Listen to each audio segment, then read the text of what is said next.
பரபரப்பாய் இருந்தது பாருவின் முகம். ஏண்டி பாரு, தும்மல் எல்லாருக்கும் தாண்டி வரும். நம்ம மதி ஹில்ஸுக்கு போயிட்டு வந்திருக்கா, கூடுதலா 2 தும்மல் போடுறா. அதுக்கு நீ ஏண்டி இப்படி பதைக்கிற? 2 வாரத்தில் வளகாப்பை வச்சுக்கிட்டு எல்லாம் நல்லபடியாக நடக்கணுமே. நான் வேண்டாத சாமி இல்லை. இதில் சளி இருமல் ஜுரம்னு வந்து மதிக்கு வளகாப்பில் உட்கார முடியாமல் போச்சுன்னா என்ன ஆகிறது? இந்த டேக்கு டிசி பாலிசெல்லாம் உங்களுக்கும் உங்கள் பிள்ளைக்கும் ஒத்து வரலாம், எனக்கு அப்படி இல்லை. பேசாமல் இருங்க நீங்கள். ஆனந்தன் சார், உங்கள் ஒய்ஃபுக்கு என்னாச்சு? என் ஒய்ஃபு தும்மல் போட்டதுலேருந்து ஏன் இப்படி குதிக்கிறாங்க? பார்த்திபன் கேட்டு முடிப்பதற்குள் உரத்த குரல் எடுத்தாள் பார்வதி. யாரு நம்ம சொல் பேச்சை கேட்குறாங்க இந்த வீட்டில்? யார முடு கேட்கல? பின்னாலிருந்து பார்வை கட்டி கொண்டபடி கேட்டான் பார்த்திபன். போடா, எதையாவது சொல்லி என்னை திசை திருப்பாத. எனக்கு ஒன்றும் இல்லைம்மா, தொண்டை வலி மூக்கடைப்புன்னு எதுவுமே இல்லை. பாருங்க, கல்லாட்டமாக நல்லா தெம்பா இருக்கேன். மதி சொல்லி கொண்டிருக்கும் போதே, அட கடவுளே, இன்னும் அது வேற வரணுமா? வாயை கழுவுமா முதல்ல. இன்னும் 2 வாரத்தில் வளகாப்பு. என்னதான் சிம்பிளாக வீட்டோட பண்ணிக்கிட்டாலும் அது நடந்து முடிகிற வரைக்கும் பதபதப்பாக இருக்கு எனக்கு. உள்ளே வரலாம் மோல்யா. பானுமாமியின் குரல் லேசாய் திறந்து வைக்கப்பட்ட ஹால் கதவின் அந்த பக்கத்திலிருந்து கேட்டது. பேஷா வரலாமாமே என கிண்டலாய் சிரித்தபடியே கதவை முழுவதுமாய் திறந்தான் பார்த்திபன். இன்னைக்கு எங்காத்த ஹால் கதவை நானும் திறந்து வச்சுட்டு இருந்தேன். அதான் சளி இருமல் தும்மல்னு உங்கள் எல்லாரோட பேச்சு குரலும் கேட்டுது. பார்வதி, யாருக்கு சளி? அப்படி கேளுங்க மாமி. பார்த்திபன் தொடங்கினான். ஒரு தும்மல் போட்டாலும் என்னால் தான் சொல்கிறாங்க. மதிக்கு கூட வளகாப்பை பற்றி இவ்வளோ படபடப்பு இல்லை. எங்கள் அம்மாவுக்கு ப்ரெஷர் அநியாயத்துக்கு கேட்குறது. நீங்களே என்னன்னு கேளுங்க மாமி. பானுமாமி, கைவசம் ஏதாவது நாட்டு வைத்தியம் இருந்தால் என் பாருக்கிட்டே போய் சொல்லிவிடுங்க. வளகாப்பு முடிகிற வரைக்கும் ஒன்று மாற்றி ஒன்றா கொடுத்துக்கிட்டே இருப்பா மதிக்கு. என்னடியே பாரு, நான் சொல்கிறது சரிதானே?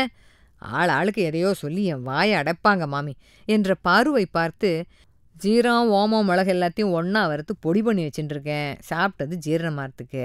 அப்படியே சுக்கு காப்பிக்கும் ரெடிமேடாக ஆற்றுலேயே பொடி பண்ணி வச்சுட்டுருக்கேன். எங்கள் ஆற்றுலேருந்து 2த்தையும் அப்படியே கொண்டு வந்து தரேன். உங்கள் ஆற்று டப்பாவில் மாற்றிண்டு கொடுங்கோ. இந்த 2ஐயும் சாப்பிட்டாலே போகிறோம், குழந்தைக்கு ஒன்றும் ஆகாது. வளகாப்பில் ஜாம்னு உட்காந்து வளையல் அளிக்கப்பா பாருங்கோ நம்ம மதி என சொல்லிக்கொண்டே பானுமாமி தன் போஷனுக்கு டப்பாக்களை எடுத்து வருவதற்காய் நகர்ந்தாள். மஞ்சள், குங்குமம், சந்தனம், ஊதுபத்தி, தசாங்கம், கற்பூரம், பன்னீர், சம்பங்கி மாலை, பட்டுப்பாய், பட்டுப்புடவை, தேங்காய், வாழைப்பழம், ஆரஞ்சு, ஆப்பிள், மாதுளை, கண்ணாடி வளையல் 5 டப்பாக்கள், கல்கண்டு, முந்திரி, திராட்சை என செக்லிஸ்டை பார்த்து ஆனந்தன் சார் படிக்க இருக்கு சம்பந்தி என சொல்லியபடி ஒவ்வொன்றாய் எடுத்து தட்டிலும் ட்ரேயிலும் அடுக்கி வைத்தார் மதியின் அப்பா பஞ்சாட்சரம். பார்வதிக்கு சந்தோஷத்துடன் இனம்புரியா படபடப்பும் சேர்ந்து கொண்டது. புளியோதரை, தேங்காய் சாதம், எலுமிச்சை சாதம், தக்காளி சாதம், தயிர் சாதம் என 5 வகை கலவை சாதம் பானுமாமியின் கைப்பக்குவத்தில் தடபுடலாய் தயாராகி கொண்டிருந்தது. பால்கனியில் தலைதுவட்டி காய வைத்த பின் மெதுவாய் நடந்து வந்து ஹாலின் சோபாவில் உட்கார்ந்த மதியை பார்த்து, ஏமா, வளையல் எடுக்கும்போது will you be comfortable sitting on the floor? அக்கறையாய் ஆனந்தன் சார் கேட்க, குழந்தைய எதுக்கு கஷ்டப்படுத்திண்டு? சந்தனம் தடி ஒத்தோத்தரா வளையல் எடுக்கிறதுக்கு 3/4 மணி நேரத்துக்கு மேலே ஆகும். பட்டுப்பாயை போட்டு அது மேலேயே ஒரு சேரை போடுங்கோ, பாவம் நிம்மதியாக உட்காந்துக்கட்டும். கிச்சனிலிருந்து பானுமாமியின் பதில் வந்தது. வாசலில் மாவிலை தோரணத்தை கட்டி முடித்தபடியே, அடுத்தது என்ன வேலைன்னு சொல்லுங்க, சட்டு புட்டுன்னு முடிச்சுட்டு மாப்பிள்ளை குளிச்சுட்டு ரெடி ஆயிடுவார் என்றான் பார்த்திபன் மதியை பார்த்து கண்ணடித்தபடியே. தன் 60ஆம் கல்யாணத்தின் போது கட்டியிருந்த பளீர் பச்சை நிறத்தில் மெஜந்தா பார்டர் போட்ட திரிபுவனம் பட்டுப்புடவையில் கனகாம்மா கையில் 2 பெரிய டப்பாக்களுடன், பார்வதி அம்மா வரலாங்களா என கேட்டபடியே குரல் கொடுத்ததும், வாங்க வாங்க, என்ன கேட்டுக்கிட்டு என ஆனந்தன் சார் கதவை திறந்தபடி வரவேற்றார். இந்த புடவையை கட்டிக்கிட்டு சொன்ன வாய் முகூர்த்தம் பலிச்சிடுச்சு. சொன்னபடியே ஒரு குட்டி கண்ணன் வரப்போகிறான் இந்த வீட்டுக்கு. அதான் ராசியாக இருக்கட்டுமேன்னு அதே புடவையை கட்டிட்டு வந்துட்டேன் என்ற கனகம்மாவை பார்த்து, நானும் அதைத்தான் நினச்சேன் கனகம்மா என்றாள் மதி.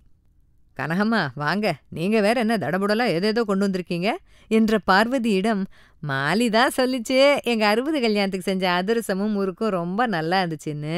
அதான் நானே சுட்டு எடுத்துகிட்டு வந்தேன். நிறையெல்லாம் இல்லைங்க, அதுலேயும் 15 தான். ரொம்ப சூப்பர் போங்கோ. நானும் என் ஆசைக்கு எங்காத்துலேருந்து பொட்டுக்கடல பணியாரக்காயும் ரவா லாடும் பண்ணின்னு வந்திருக்கேன் என பானுமாமி தன் பங்கிற்கு சொன்னதும், என் கண்ணுக்குட்டி ரொம்ப கொடுத்து வச்சிருக்கா சம்பந்தி. பெத்த அம்மா இல்லாத குறையே தெரியாமல் இத்தனை பேர் தாங்குறாங்க என சொல்லும்போது கண்கள் பனித்து தொண்டை அடைத்தது பஞ்சாட்சரத்திற்கு. அப்பா சந்தோஷமா இருங்கப்பா, அழக்கூடாது என்று தன் 2 கைகளை அப்பாவை நோக்கி நீட்டியபடியே கொஞ்சலாய் சொன்னாள் மதி.